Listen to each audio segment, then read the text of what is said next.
back, back, back, back. Oh, I see. This is so sorry, folks. Will is predisposed this week, so my co-host is a goose. Back, back, back, back, back, back. Really? Okay, so that's what you think of the Trudeau stuff, huh? Interesting. Back, huh? back. What a nuanced take from a goose of all things. Okay. Not quite. Oh, Will, you're back. You're back. Oh, okay. Sorry, everybody. The goose had to leave. Yeah. He was saying some problematic stuff about this election.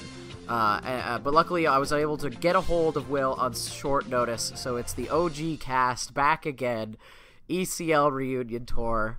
The goose has been an unwelcome guest over the last week in this house, so I can't be held responsible for anything that he might have said in the interim. Oh, yeah, I'm glad you're back, because he was wilding, let me tell you. I've got Untitled Goose Game Fever. Myself and my wife do. We've been enjoying it a great deal. I've yet to play it. I really want to, we've talked about how much I like Donut County and stuff like that, and it kind of seems like a game in that vein. So I'm looking forward to playing it eventually when my life slows down just a little bit. Very much so. I think it's enjoyable that way and very, very charming, very relaxing, and challenging in its own way. I'm having a really fun time with it. It's also a great game to play with somebody, so I'd recommend that too. Ooh, okay. Welcome, everybody. It's Elwood City Limits. This is the Episodic Arthur podcast. Thank you very much for joining us here once again. This is Will Young and my co-host, Lucas Mancini. Back again for another week in the saddle. Yeah, and we continue our trek through Season 8. Man, can't wait to talk about this one. I'm really excited. I hope you guys are too. Yeah, I mean, it's early goings in fall yet. We're in mid to late September. It's not yet October, but it looks like spooky season has come early this year. Yeah, we're getting spooky, Spooktober. I don't know what it is, but I think it's because I finally accepted fall. I feel like all of fall now has just become Halloween. You know what I mean? Right. Yeah. Like everybody's just so eager that it's like, why are we even waiting? Let's just accept it and make fall the Halloween month. And I for one am about it. People have already started to change their names, their Twitter names to their spooky versions. It's like it's not even October the 1st, man. It's people just can't wait to be scared. Honestly, with everything going on with this election, with the environment, it's a scary time, and I think Halloween is one of those few escapes. So yeah, bring it on! Bring on Libra season. Bring on All Hallows Eve. Bring on this episode of Arthur that we're about to talk about. I think much in the same way that I enjoy like scary video games and stuff like that. It's wanting to be in control of the scary thing that you're interacting with, whereas the things that we're dealing with on a daily basis here living in 2019 are very much out of our control in very fraught and terrifying ways. So, engaging in your favorite spooky parts of the season is a good way to kind of interact with the scary parts of life. Speaking of the scary parts of life, checking your email is one of them, but luckily not in the case of Elwood City Limits, right? That's right. In fact, I get exactly the opposite of email phobia. I know that some people have a hard time really opening up their inbox, but I never have a hard time because it's always great to get some feedback from listeners like you at elwoodcitylimits@gmail.com, and we do have a couple of them this week. Our first one comes to us from former guest of the show, Viv, a.k.a. Arthur and Buster, BFFL. Now, this one's a bit of a long one, as Viv admits, but I'm going to just kind of hit the highlights here. She's even got page breaks in this email, so it was serious business collecting up a lot of her thoughts here. So first of all, going back to our most recent ECL commentary, Arthur's Missing Pal, Viv thought it was funny that we couldn't hear anything and made me imagine the movie as a silent movie, and I think that movie would be 10 times better. Yeah, so that was true. If you go back and listen to that commentary, we don't know what any of the songs sound like, and as a few people have told us, probably for the better. Though, you know what? One Josh Owen did say that he watched it with sound and he enjoyed the film. So, conflicting reports, I suppose. I'm never gonna watch it again though, so I'll never know any better. We won't be able to corroborate that. Now on to our most recent ECL Presents episode. That was me and DJ Bob talking about the final Arthur music CD. The song, Buster's song, I Can't Snap My Fingers. But in the Jingle Bells song, in the previous album, Buster is able to snap his fingers during the song. So if these songs are somehow canon to the show, then the I Can't Snap My Fingers song/story must come before the Jingle Bells one.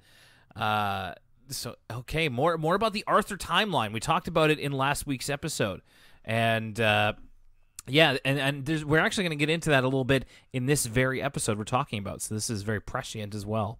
When you two were talking about Fern's song, I thought she could do an original gothic rock song. That would be absolutely perfect. I'd love to have Fern do like a Type O Negatives type song.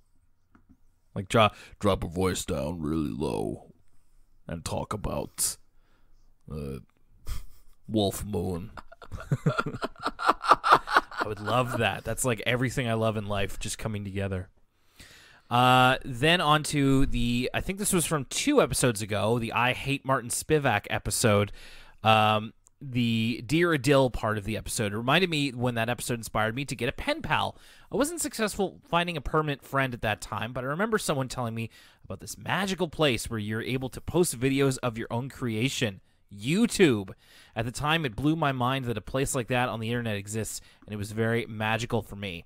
Also, years later, I went back to searching for a pen pal. I found one, and we are still friends to this day. Lucas, we're in the time of our lives where people are talking about like, yeah, I remember years ago when YouTube was new. Oh yes, the heralded days of 2005, 2006. Was it? Yeah. For some reason, I had 2008 in my head, but I think you're right. It was like 2000. No. It was long before that.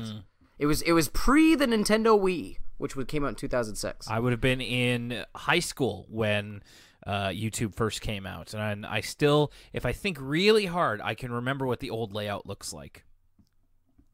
Viv is also very much in thinking that Fern will be an awesome goth someday. And that's going to be especially in this episode, for sure. Oh, sure. That's going to be the big hits there from Viv. Thanks, Viv. It was good to hear from you. Our next one comes from one of our patrons, Christine Wong, who is glad that both of us made it through Hurricane Dorian unscathed. With last episode focusing on Arthur and Buster's burgeoning snow shoveling business, it got me thinking about side hustles. Personally, I manage a local chapter of a charity, including my chapter's social media. In my day job, I work in business-to-business marketing. That's the most wholesome side hustle I've ever heard. Yeah. In that it's not not making money for you. Yeah, I almost would be slow to call that a hustle, because I guess the word hustle has a bit of a maybe value neutral connotation to it, where that sounds generally quite positive. In my day job, I work in business-to-business marketing, which means the content I work on relies on logical appeals to the audience as opposed to emotion, in addition to contributing to a good cause. I appreciate volunteering my time because I feel like it allows me to challenge myself professionally and take bigger risks than I could at work. Since Lucas mentioned that Elwood City Limits was on his resume, I was wondering if this podcast has helped you two professionally in any way. Does the podcast ever come up in job interviews or networking? Are the employers in the Halifax-Dartmouth area aware of the cultural impact of Elwood City Limits? That's from Christine. So yeah, Lucas, you recently talked about how, Elwood City Limits is on your resume. My wife's suggestion, I did the same thing, because it's like, it really is something of a job that we do here. But I wonder, have you seen any opportunities or recognition from that, like Christine's talking about? Yeah, I absolutely. Like I said, it's on my resume, and it's always a fun story in an interview. I'm now in a job now where I'm on the road a lot, and I'm working with a lot of other people that are on the road a lot, and someone leaked that I have a podcast, and that was quite the topic at the dinner table with all these people, in terms of they were all like, oh, we'll all have to listen, and I was a little bit embarrassed, but I was like, oh, okay, that's fun. I mean, I bring it up sometimes in like a joking manner because there's almost like no way to really naturally bring it up. So I'm just like, well, just so you know, I have a podcast, and just like putting on the kind of fake, magnanimous kind of thing. Oh. But in terms of opportunities, I mean, we have had opportunities, like all of the guest episodes that have come across in the last couple of years were because of this show, and the fact that we're out there and making content has led us to meet some really cool people and kind of talk with them in that regard. But beyond that, at least speaking personally, I guess it's part of my own specific anxiety. I guess I could be doing more to take advantage of our identity and our reputation, I guess, but it's hard for me to do that based on my kind of personal mental challenges. Oh, well, you do it. I know what you're saying, but you also do it fine. You know, it's a little bit of it's a struggle always to toot your own horn, but you do well with the social media, and you know you've done well kind of workshopping to get us guests. You know, you got Bruce Dinsmore on the show, for goodness sake. More guests to come, so I think you need to pat yourself on the back a little bit. I guess I'm always of the mind that I could be doing more, and that comes from comparing myself to the podcasts that continue to inspire this very one. And it's, you know, that's kind of a losing game. I'm trying to get out of that mindset. It's tough, but I know that Lucas and I work very hard, and you guys are very quick to let us know that we work hard. So if we come across any more great opportunities because of our status, well, I'll let you know. Like maybe we'll place in Best of Halifax this year, and we'll definitely let you know about that. Oh yeah, I'm gonna let everybody in my life know about that. Oh, you better believe it. We have one more here from Yoshi.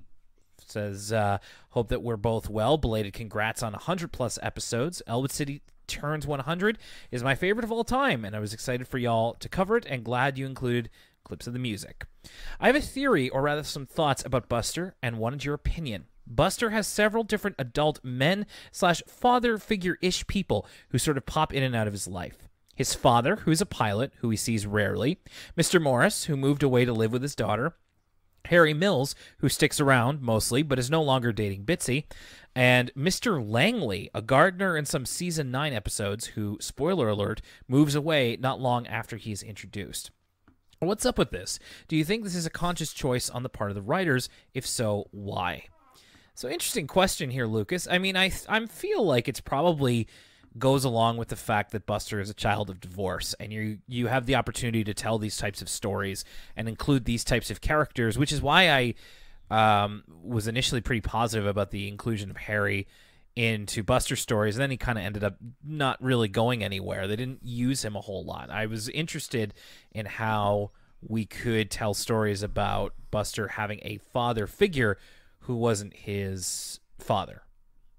Not only is he a child of divorce, he's also in the situation where his dad is away most of the time, right? So there's kind of that empty spot to slide in your, and I guess in some cases these characters very much are, throwaway character of the week to kind of fill that role and give Buster a new lesson. And I don't know if it's a conscious decision, like if the writers really just want to be torturing Buster. I think it's more less that and more that it's just probably a fun writing exercise to be like, okay, who's going to be giving Buster this kind of fatherly advice this time? You know what I mean? Yeah, for sure. Yeah, definitely not to torture him or anything like that. I wouldn't think so. But yeah, just for the kind of opportunities that it allows. The Arthur writers out here treating Buster like the Coen brothers treat the protagonist of like a Serious Man or something. They just like revel in his pain. Man, I hope not. Jeez. Thank you, Yoshi. That's a good question to be asking. And if you have any thoughts on that or anything else that we talk about within the run of a typical Elwood City Limits episode, please let us know. ElwoodCityLimits@gmail.com is where you can email us. Also, we are brought to you by our lovely patrons over at patreon.com. And we want to give them a special shout out by telling you who they are. They are such wonderful people as Aaron DeFilippo and Alex, Caitlin Harrington, Chandler Lefebvre Boughton, Christine Wong, Christopher Eiffel, Sierra S, and Crescent Fresh. We have a lot of C's, and I feel like I said that last week. I'm going to try not to say the same thing. Dan, Mike Dawson Silva, Emily K, Froppy, Ian Collis, Jake Bailey, Joe Sue, John DeLong, and John Griswold, Kat, Kaylin Krogel, Kevin Noon, and Kristen, Leanne S., Light Relentless, Macy Ball, and Michaela Gibson, Riley Stevens and Ross Ward, Shayna Bennett, Stella, Teresa, and William. Thanks, everybody. You make this a lot more fun to do, and if you'd like to become a patron, it takes as little as $1 a month. All right, let's get into it. It's time for Fernkenstein's Monster. Right from the title. That's how you hook me. I know. I could tell this was going to be a you episode from the jump. I'm glad, because I think I have that exact same note. Basically, it starts off in I remembered this cold open. I didn't think I wasn't prepared for it to be here though. Because it's Fern talking about the creation of the story Frankenstein, which, as it goes, it was the creation of author Mary Shelley, who was doing some manner of competition with a couple of writer friends of hers back in the day. I forget exactly when Frankenstein was published, but the challenge, at least purported here in Arthur, is that they were trying to tell each other the scariest story they could think of. And so they actually use lines from the original novel Frankenstein. Like, she starts off the story. I see. I'm so unfamiliar that I didn't even realize that. Yeah, she starts off the story with like the actual beginning of the book. So the thing is that this is presented in a bit of a different art style. Like, it looks kind of like Arthur, but the backgrounds are all kind of washed out black and white.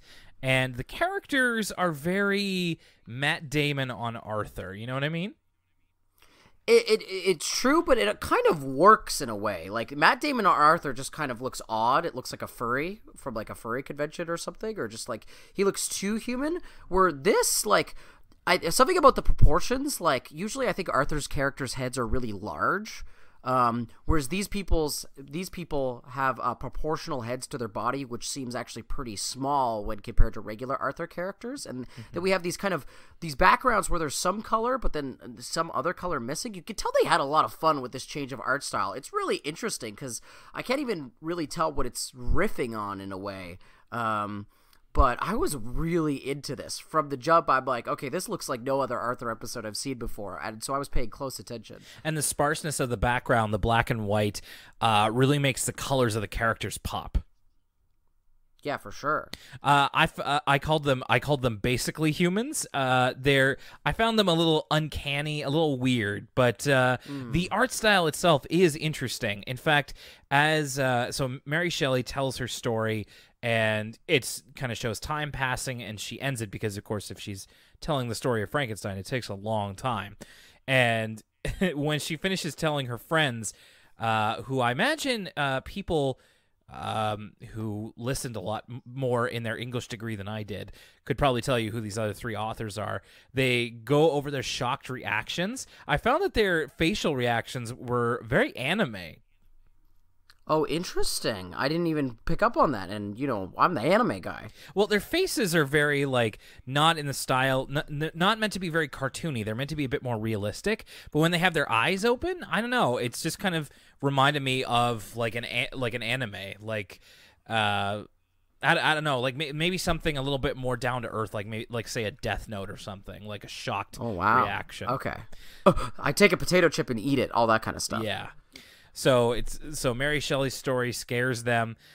This leads to, after the cold open, Fern has the idea for everybody being Arthur, Buster, and Muffy and Fern, to tell their scariest stories because it's been raining for 3 days in Elwood City, and they're trapped inside with nothing to do. And at this point, this is where Fern invents SCPs. Because that's essentially what everyone does. Is, if you're not familiar, they kind of make their own SCP creepypasta characters. Yeah. So I also want to note here, this is the basis of one of my favorite Community episodes. Speaking of Halloween, the wife and I love watching the Community Halloween episodes every October, so we'll be doing that soon. But the episode where they all tell scary stories. Have you ever seen, Will, speaking of Yeah. Halloween rewatches, there's many. I go back to, of course, the original John Carpenter Halloween every October. Yep. But I also try to make a note of watching Over the Garden Wall. Have you seen Over the Garden Wall? So I just became aware of this a couple of days ago, and I Oh, really? Will, you would love Over the Garden Wall. I kind of have a sense of your kind of tastes.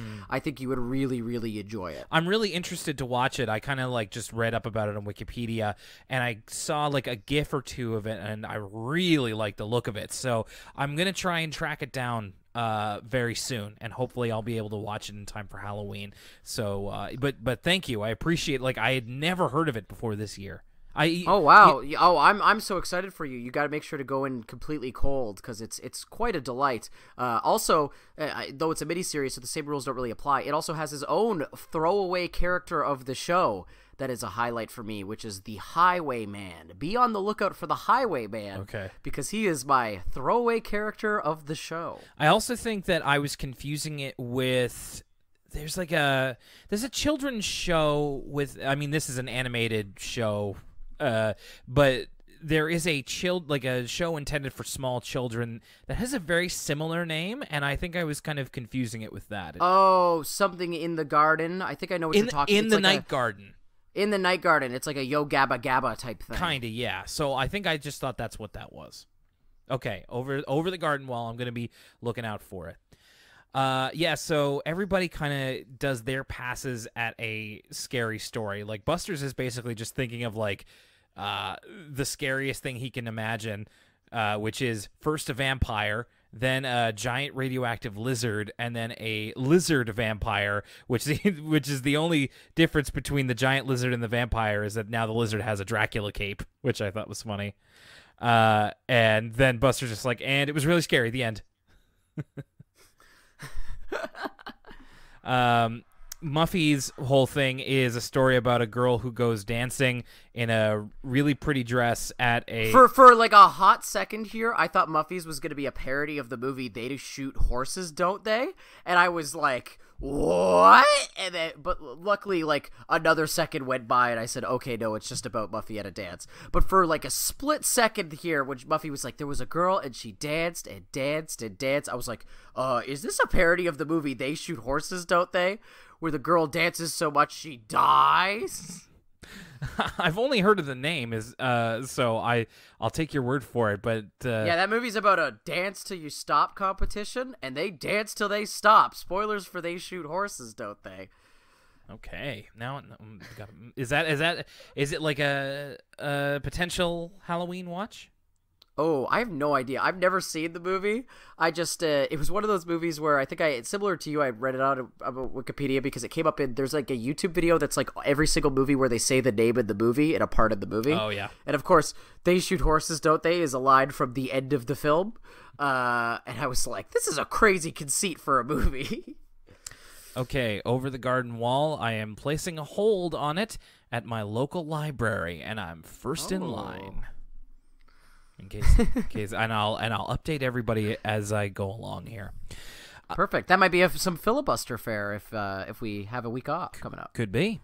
Yeah. So Muffy, in her story, George spills punch on her amazing dress, and that's the scary part.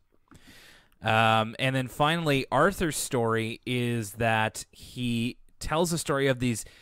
This clown underwear that a boy gets for his birthday and then hides in his underwear drawer, and then one day his pants accidentally fall down in class, and there they were, the clown underwear. And then Muffy immediately ties this into the fact that Arthur still has a phobia about his underwear, his pants coming off in public, which I guess puts this after Arthur's underwear, because she said that thing with your underwear happened months ago.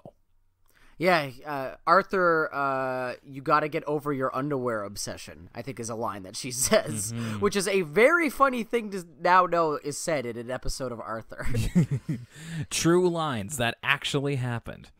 So after that, Fern has her SCP story. Like I didn't put that together, but that's a very good observation. And she's a really descriptive storyteller. It's actually a really good piece. I'd say writing and also great performance by Fern's voice actor. There's a lot of great details in this sequence as well. Like when Fern is kind of describing, like all the setup is animated and we kind of see the evil umbrella before us. But when it's doing all the really heinous stuff, we just kind of see the shots of the kids reacting to the story and Fern telling the story, which is actually a really effective decision by the animators or whoever directed this episode, because what is portrayed in the show is never going to be as good or scary as what your imagination pictures, which is exactly what the kids are feeling, right? So I thought that was a really effective decision in terms of kind of getting the audience to feel the same way the kids do. And there's a lot of really, really great little details in that sequence as well. Like you said, Fern's delivery is really good, but there's lots of great details of, like, there's a quick shot of Arthur gripping his lunch tray and fear and lots of little stuff like that makes that scene pretty effective. There's also a Hitchcock zoom on Buster, which I appreciated. So yeah, Fern's tale is so scary that everybody essentially runs away screaming. And and I had the note here as well. I like how they never show the thing. I thought that was very effective. And so the next day, everything is back to normal. Everything's sunny. They can finally go outside, and Fern is talking to them, but everybody is still can't stop thinking about how scary Fern's story was, which is how I am after I play scary games. It's just like, the xenomorph's coming to get me. I can't go out of the hallway. It's too dark. They pick up on some of Fern's lines, like the satisfied slurp of the monster and the some great lines from this episode. I just couldn't sleep. I kept hearing the satisfying slurp. My favorite was, why did you have to tell us about the thing? Yeah, I was so happy before. Which every time they always refer to the monster in this episode as the thing, and I can't help but picture, Kurt Russell and like the John Carpenter film. Yeah, of course. That especially later on in the episode, DW kind of proposes adding to the lore, very SCP-esque, adding to the lore as you go along. But DW kind of proposes that the thing could break into a bunch of tiny little things, and I'm just picturing like a bunch of scenes from the movie flash before my eyes. Yeah, exactly. I thought of the same thing, and I got speaking of John Carpenter, I got Halloween and The Thing on Blu-ray, so that's going to be a great. It's going to be a good Halloween in the Young family house. I also forgot to mention during Arthur's story about the clown underwear, when his pants fall down and you see the clown underwear, him wearing it. There's like an unbroken shot of just Arthur's donk. Like, just never thought that we'd zoom in on Arthur's butt, but like they definitely do. And I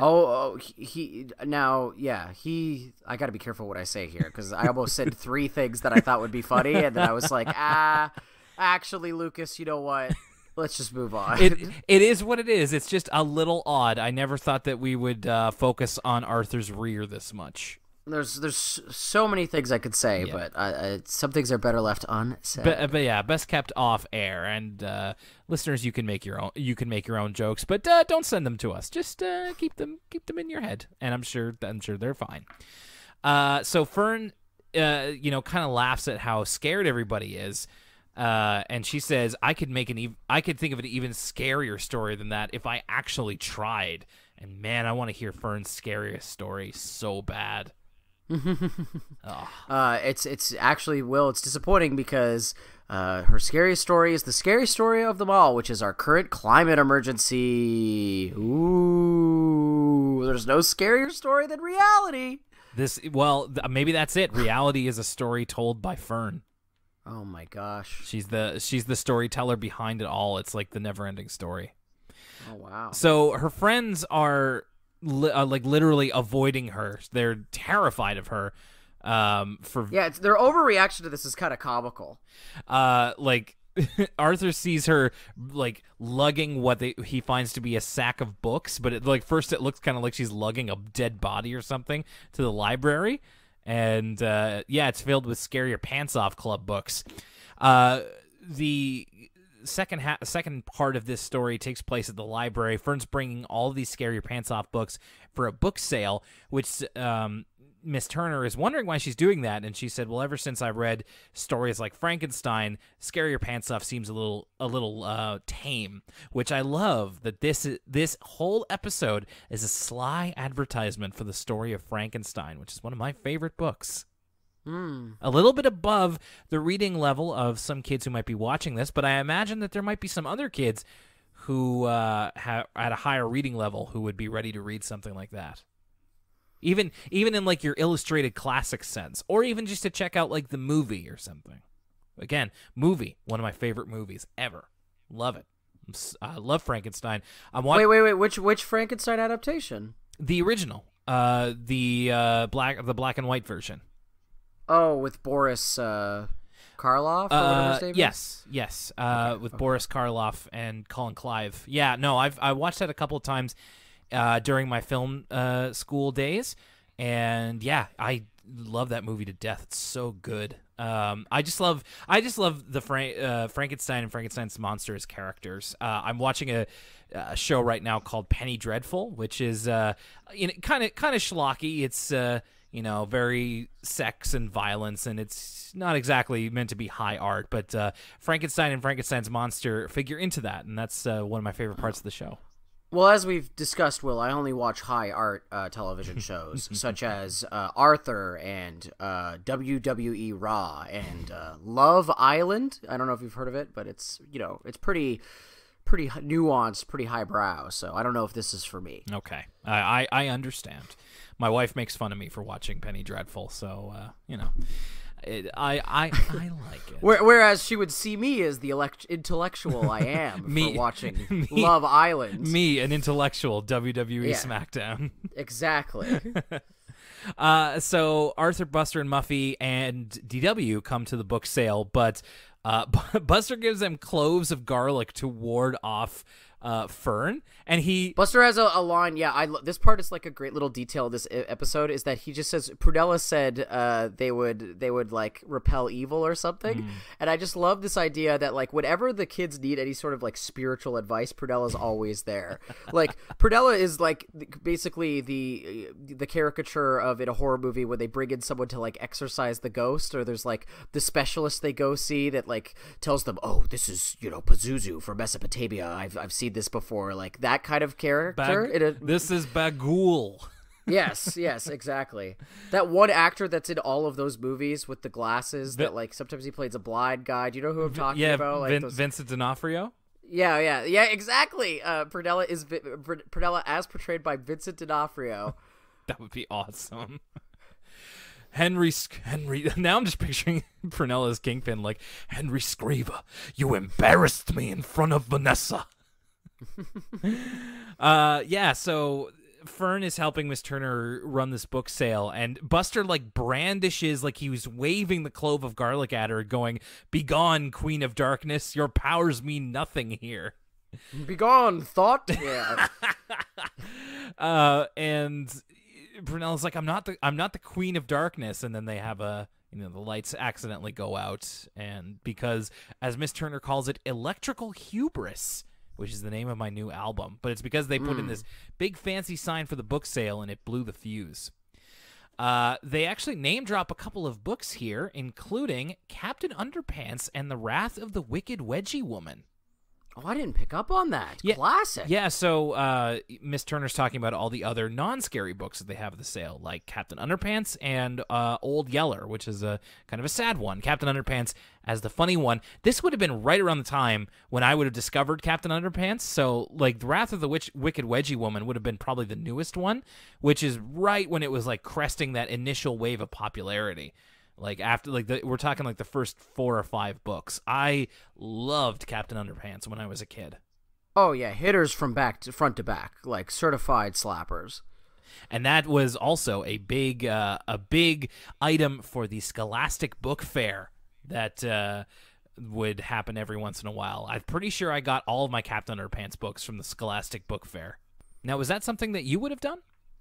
Oh yeah, for sure. I was a big fan of the Scholastic Book Fair. I don't know if my mom was a librarian, right? So she was never I was always excited about the Scholastic Book Fair and would circle stuff, and Mom's like, you realize I could just get this for the library for free for you. So she was always a big proponent in that. But every once in a while we would order something. I don't remember what, but it was always an exciting time. I always wanted to order the computer games, but they... Yes, I was just going to bring up, I always just wanted to order Axis and Allies for, like, the RTS game for PC. That's, like, what I really wanted from the Scholastic Book Fair. Yeah, I wanted to get, like, Roller Coaster Tycoon or... yeah. I forget some of the other PC games in there, but those were the things I always wanted. The stuff near the back of the catalog that only the rich kids could get. You know, I think I had a limit of, like, $10, so it was like, I can get a chapter book and a Bug's Life flip book. And that was about it for one book order. But it was still, what a great time. What a great time to be a student. And I think they still do them today in some regard. I hope so, at least. It was such a fun thing, especially as a young reader. So Fern decides that she says to her friends who are literally cowering from her that the story that she told doesn't have to be scary. She can make it so that a lot of details in the story can actually be good.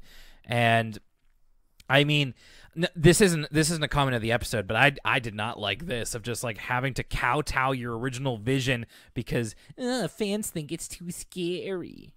Yeah, this is some real like this is some real 30 WWE writers all throwing whatever they can at the wall and seeing what sticks. You know what I mean? There's a lot of cooks in the kitchen here. So Fern says, instead of a, thing, it could be a golden dragon that leads you to treasure, to which Muffy is like, gold is good, platinum is better. And platinum dragon, I don't know, it just doesn't have the same oomph as a golden dragon, but No, platinum dragon sounds like some sort of awful hair metal revival band, like Steel Panther or something. I was thinking maybe a Chikara wrestling trainee. But that would be much better.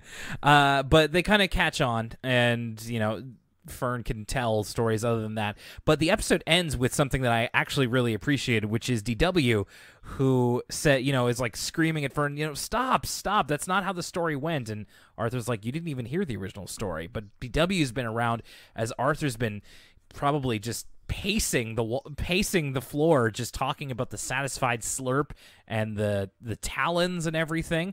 And so DW actually has suggestions for making the story even scarier. So I agree with DW.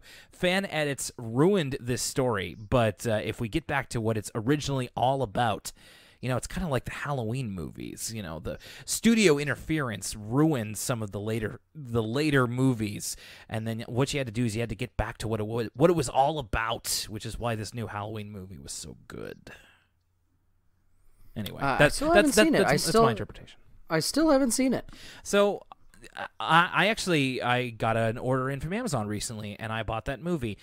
I think that you have to be a certain diehard Halloween fan to really appreciate it. Like, I could see people watching that movie who like the original Halloween, and you watch that and you're like, yeah, all right, that's pretty good.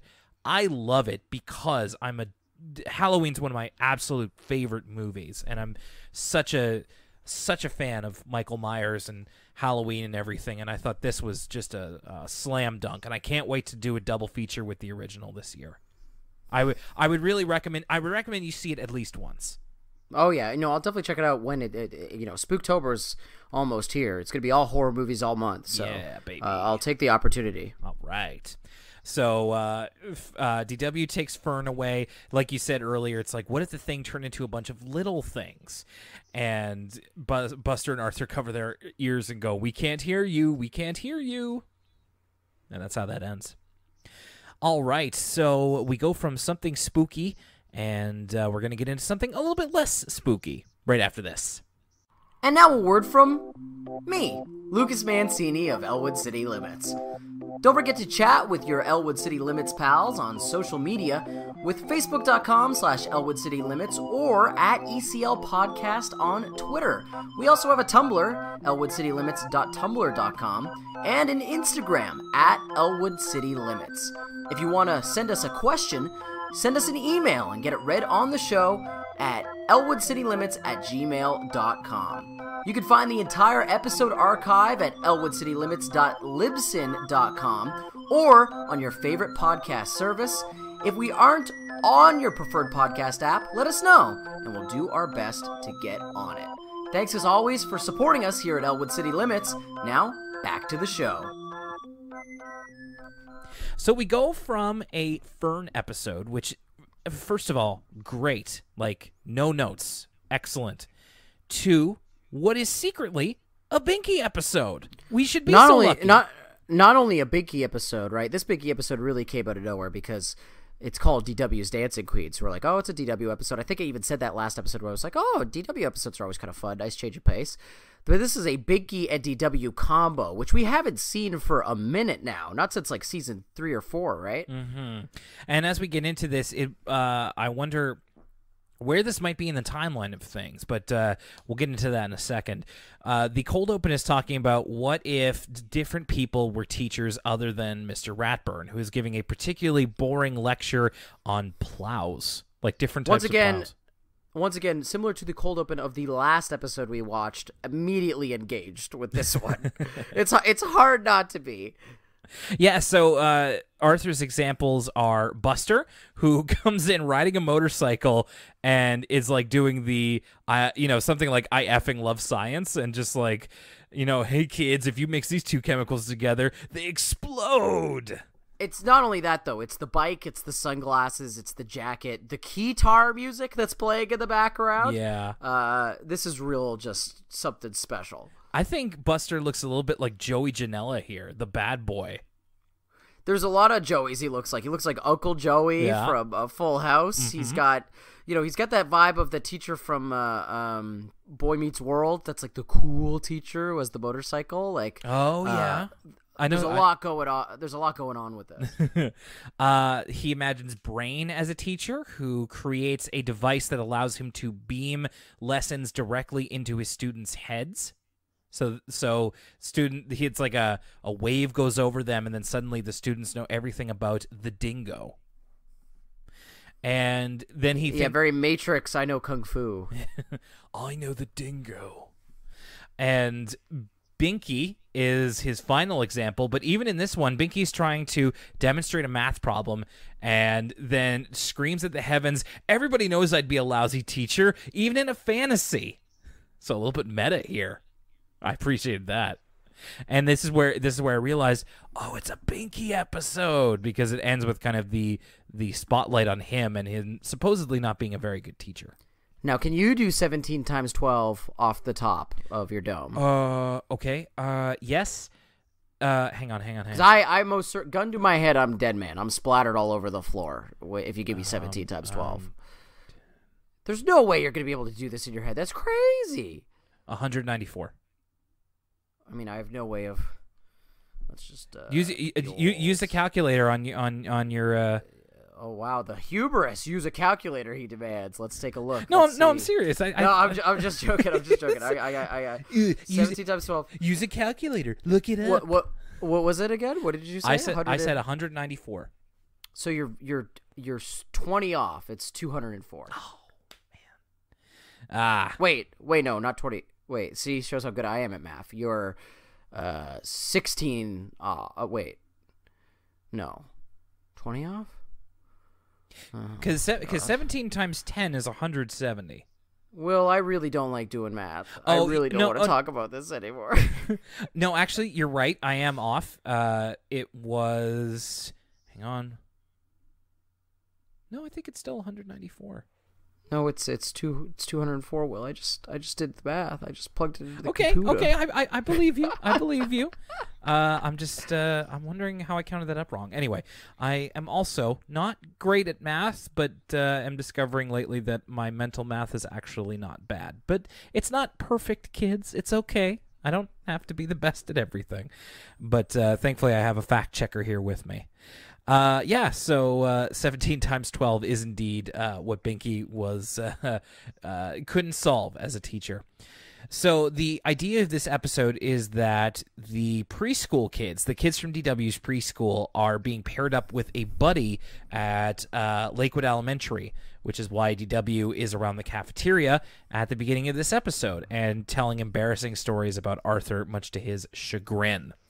So the pairings that we see, or at least that are explicitly mentioned, are Arthur and Buster and the Tibble twins, which isn't the focus of the episode, but is kind of the background gag, and Binky and DW.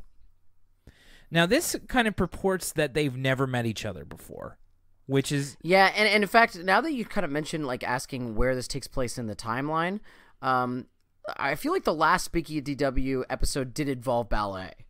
It was the... well, okay, so there was the Green Chip one, the two-part episode, and then the one before that... Yeah, and don't they do a ballet about the Green Chip? Yeah, that's the joke at the end of the second part of the episode, is that Binky does that. And they know each other by their names. And then there's another one where DW calls him Big Head Kid, and I forget what the idea behind that was. But, like, she knows who he is. So I'm guessing that this one takes place before any of that stuff. I guess. I mean... for reflexive continuity, but so they're trying to like find some common ground, and I really liked Binky's opening line of DW saying like, I like ponies, and Binky's like, do you also like professional wrestling? Which again, this is like 2 weeks in a row I feel very seen with Binky here. It's just like I'm me and Binky always bringing the conversation back to professional wrestling. It's the way this scene is blocked in that it's like, okay, the full frame is Binky's like straight on face, and then the full frame is DW's straight on face, both asking like, what do you like? There's a certain genre of TikTok where it's like person sits next to you in class POV TikToks, and it's always like a very specific genre of person. So like there's a bunch of them where it's like, oh, do you like Homestuck? I really like Homestuck. Like, and it's just like this person looking directly into the camera pretending that they're like a person you wouldn't want to talk to in the lunchroom. And there's like hundreds of these, and so this really reminded me of those sits next to you POV TikTok, that sort of meme. You know, I'm to understand that TikTok is either slowly or not so slowly becoming the new Vine. So I've been saying this, Will. I've been out here saying this. You have, and I'm wondering if maybe it's time for me to give it another shot. Take the plunge. One of us. Well, if I do get the new TikTok, you guys will be the first to know. If I get another TikTok, we'll see. I'm still thinking about it. I'm like one bad day away from getting a TikTok. Aren't we all? Or no, I'm one bad day away from making TikToks. That's how my life's going. I see. So you have one, but you don't make them. Yes. That kind of surprises me. I feel like you would do some pretty good ones. That's very sweet of you to say, but unfortunately I still have some semblance of my dignity left, so I will not be making any adult TikToks anytime soon. It's a young person's game, yeah? Yes, for sure. Yeah, maybe it's best to just let them have what they have and not horn in on, a place where kids can be kids. I don't know.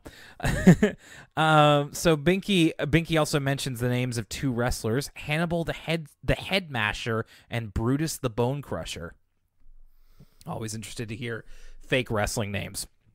So the idea for this whole thing, them being paired together, is that they are to create a presentation of some type. Like a skit or a show or something. And DW's idea is that, she says, I like pink things and unicorns and all this kind of stuff, very typically girly stuff, and Binky is not cool with it. But DW brings out a bunch of props like a fuzzy pink boa and, wants to do something related to the stuff she likes, and Binky is very against it. And DW says that, well, if you don't do what I say, you'll get an F. And Binky comes back with, well, if you don't do what I say, you'll get an F. And DW says, well, I'm in preschool. We don't have grades. And Binky thinks about what potentially he could be doing with DW. And it's this basically just DW riding him like a horsey as everybody laughs at him. And he's like, forget it. I'll take the F. And it just so happens that Arthur has to watch a monster truck rally for his presentation with the Tibbles, and he turns on the TV to an ad for Thunder Dance. Now, did this remind you of anything, Lucas? Yeah, of course, Riverdance. So Riverdance and Lord of the Dance is what it reminded me of as well. I remember trying to watch Riverdance as a kid because I think I've heard of it through parody or some sort of cultural osmosis and being really, really bored by it. Okay. I think it's kind of the perfect thing for kids to find boring. You know what I mean? I was really, with each consecutive word, that sentence got more and more confusing to me. I was like, is Will about to call Riverdance the perfect thing? No. But what I am saying is it's just something that I can't imagine appealing to practically any child, because this reminded me that, so it's based off of Riverdance, yes, because they do like the kick line thing, and I know it's not a kick line, but but it also reminded me of Lord of the Dance, which I don't know very much about, but it did seem like at one point, the lead character of Thunderdance strikes the Lord of the Dance pose, which I've seen before because my grandmother, my Baba, she owned a copy on VHS of the Lord of the Dance, which I believe is also influenced by Irish culture. And so he does like it kind of looks like when Hogan would do the bicep up and arm straight out pose. So he does that. And I think that was the pose from the cover of the Lord of the Dance VHS. Anyway, I'm kind of putting this together from scrupulous sources, but it's just an interesting parody to put in your kids' show, something that probably their parents would recognize. Anyway, this inspires both DW and Binky because it involves dancing, colorful characters, and as Binky says, wrestling. So they want to do something similar to that. So Binky decides that in order for them to do this, he has to teach DW how to dance. So first he tries to teach her some ballet moves, which we get to hear all the French pronunciations of. Including Grand Jetty, or as DW says, Grand Jetty, Grand Jetty. Yeah, the DW yelling Grand Jetty was definitely a highlight of the episode. That's one I still think of. Like, I'll just think of Grand Jetty. And this kind of whole montage of well, not really a montage, but this whole sequence of Binky being the master, DW being the pupil, has a lot of really great moments. There's DW dancing with the lamp. There's when Binky shows up to her house in full suit as a teacher, and he goes, "You're late," and DW goes, "How can I be late? This is my house." So he kind of takes the job of teaching seriously. We also see Rattles and Molly pass by the house as he's teaching DW how to dance, and they think they got him red-handed. They're just like, he's doing something girly, or ooh la la, he's doing dance. But you're right. So Binky comes to the house in a suit and is taking the job very seriously. He shows her footage of Gene Kelpie, which is a dog in the style of Gene Kelly, which I thought was funny. Doing like a dance with a mop, and DW tries to do it with a lamp, but it doesn't go so well. And he also tries to show her how to tap dance, and he's got all of the terms for tap dancing, which I'm completely unfamiliar with, like the over-the-top flea chop. And back to Cincinnati, it's actually pretty impressive how many dancing terms they used in both the ballet and the tap sessions. Yeah, I'm so unfamiliar that I couldn't even tell you if they were real or fake, so it's impressive to know that it's all real stuff. So as Binky leaves, and he's still not having any success teaching DW, Rattles and Molly think that they've caught him, and they start making fun of him, but then he quickly pivots, and this is a really great yes and here. Binky says, no, I wasn't, or rather, I guess it's a no but. Binky says, I wasn't teaching her dance, I was teaching her a martial art called Kung Fu Young. And he just kind of goes with it. And Rattles is fooled because he finds Binky's cards, and they have stuff like stomp and over the top flea chop, and they sound just enough like martial arts maneuvers, which is funny. I like that.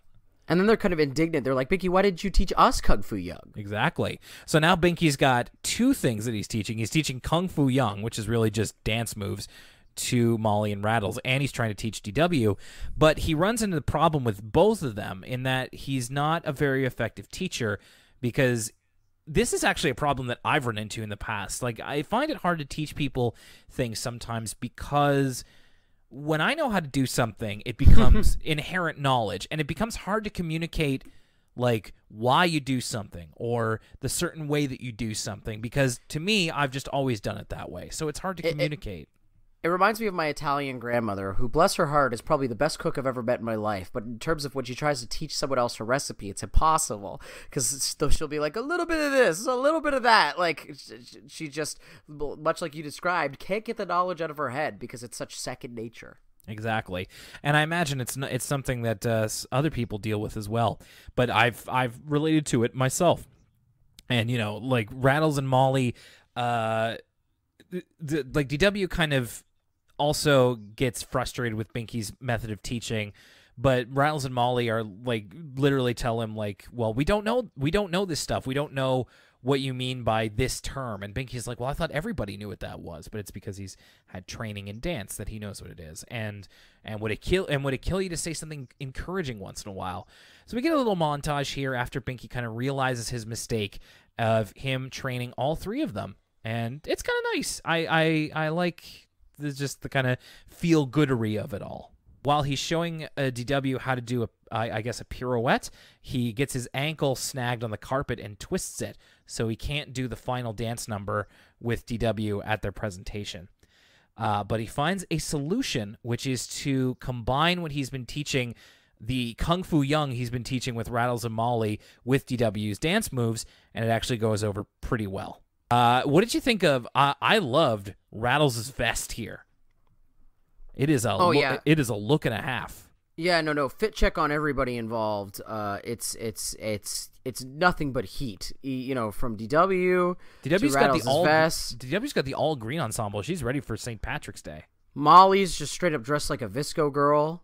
What's a VSCO girl? Oh, see, this will. I mean, I could give you the rundown right now, but I mean, once you get that TikTok account, you'll be well versed in what a VSCO girl is. Okay. But the cliff notes are a VSCO girl. Okay, here's in VSCO girl in 30 seconds or less. Okay, this is gotta be a new segment. Lucas tells Will about youth culture. Okay, VSCO girl, 30 seconds or less. Okay, yep. VSCO girls is a genre of person who goes to high schools, and they're usually younger girls who wear an overlarge pastel-looking T-shirt. So it's an extra large T-shirt. They wear a puka shell necklace. They walk around with a hydro flask and a metal straw, and they drop their hydro flask and they go, and I oops, gotta save the turtles. And that's basically a VSCO girl. They always have their hair in a messy bun, and they walk around with scrunchies on their wrist. Whoa. Okay. That's incredibly specific. And they're a real thing. They're not just on TikTok. My little sister who works at a clothing store in the mall say they come into the mall all the time.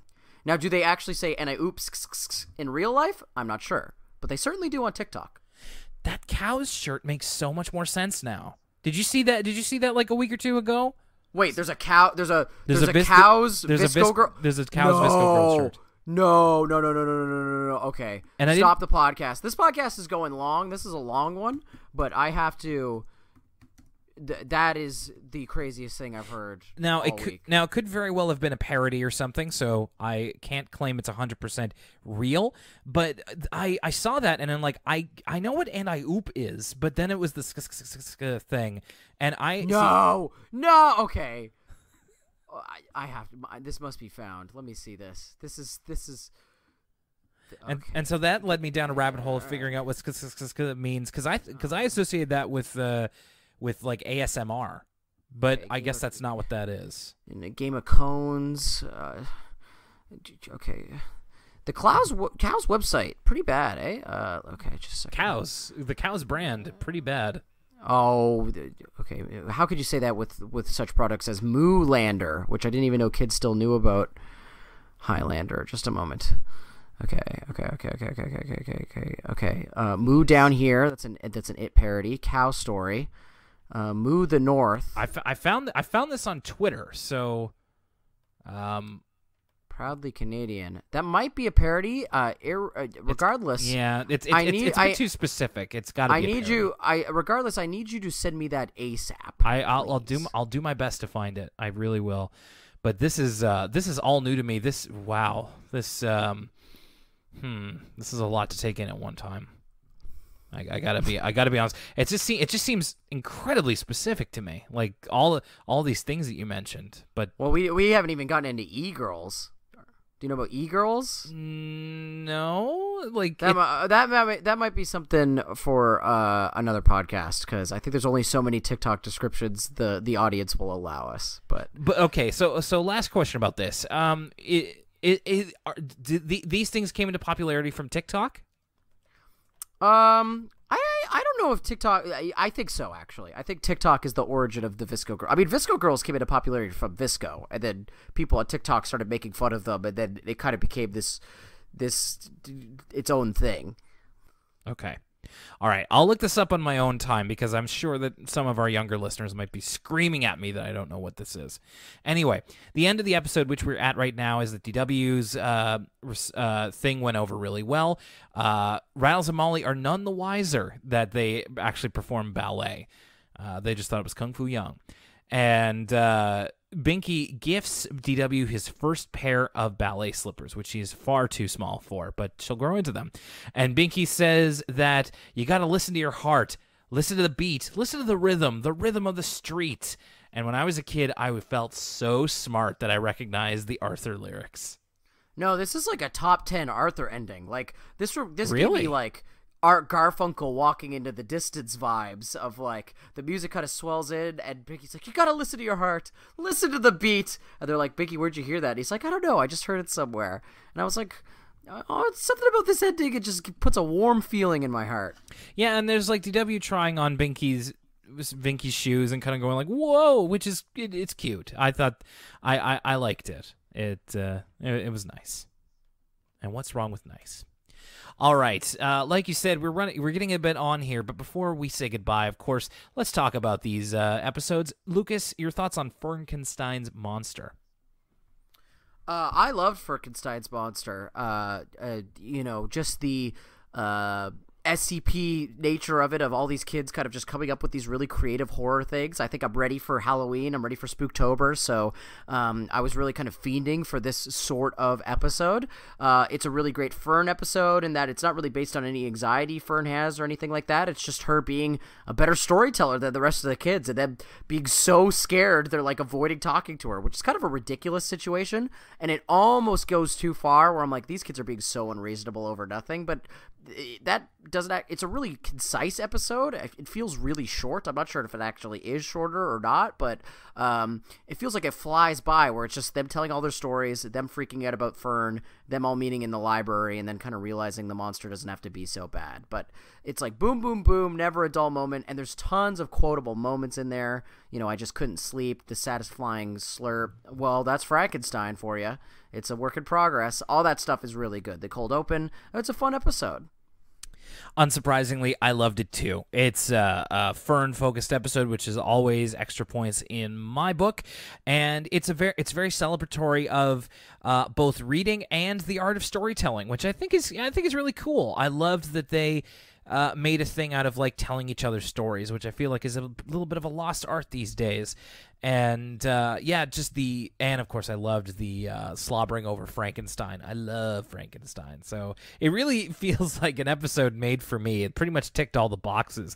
It was, it wasn't, scary, quote unquote, but it did use some cool techniques to, kind of put forth that Fern was telling something really, really frightening.